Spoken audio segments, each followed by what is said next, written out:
রাজধানী ঢাকা, যেখানে সময় চলে না বরং রাস্তায় প্রতিনিয়ত সময় হারিয়ে যায়। সকাল থেকে রাত গণপরিবহনের ভিড়, বিশৃঙ্খলা আর ভোগান্তি যেন নিত্যদিনের বাস্তবতা। বাস আসছে, যাত্রী উঠছে, কিন্তু নিয়ম যেন অনেক দূরের গল্প।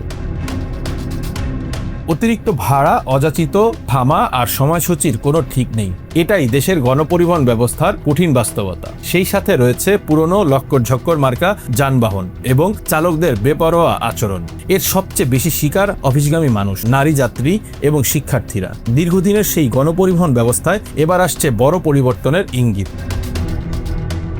সরকারের উদ্যোগে গণপরিবহন ব্যবস্থায় যুক্ত হচ্ছে নতুন ডিজিটাল শৃঙ্খলা। প্রথমবারের মতো তৈরি করা হচ্ছে এসি বাস ও মিনি বাসের নির্ধারিত ভাড়া তালিকা। এই তালিকা শুধু কাগজে নয়, প্রদর্শিত হবে প্রতিটি বাসের অভ্যন্তরে ডিজিটাল ডিসপ্লেতে। অর্থাৎ এখন যাত্রীদের আর অন্ধকারে ভাড়া দিতে হবে না, সবকিছু থাকবে স্বচ্ছ, নির্ধারিত এবং দৃশ্যমান। এখানেই শেষ নয়। পরিবহন খাতে শৃঙ্খলা ফেরাতে সড়ক পরিবহন কর্তৃপক্ষ নিয়েছে আরো বড় উদ্যোগ। দেশ জুড়ে গণপরিবহনে চালু করা হচ্ছে গ্লোবাল পজিশনিং সিস্টেম বা জিপিআরএস।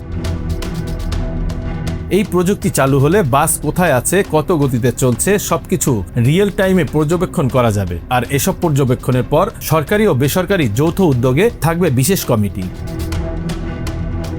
বিশেষজ্ঞরা বলছেন, এসব সিদ্ধান্ত বাস্তবায়ন করা গেলে সড়কে যত্রতত্র থামানো, যাত্রী ওঠানো নামানো এবং অতিরিক্ত ভাড়া আদায়ের মতো অনিয়ম ধীরে ধীরে নিয়ন্ত্রণে আনা সম্ভব হবে।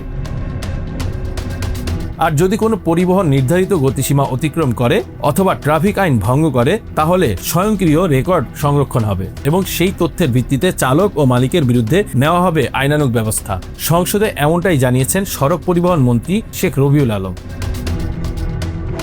বিশেষজ্ঞরা বলছেন, এটাই হতে পারে বাংলাদেশের গণপরিবহন ব্যবস্থার সবচেয়ে বড় ডিজিটাল রূপান্তর। Bangla affairs, news desk.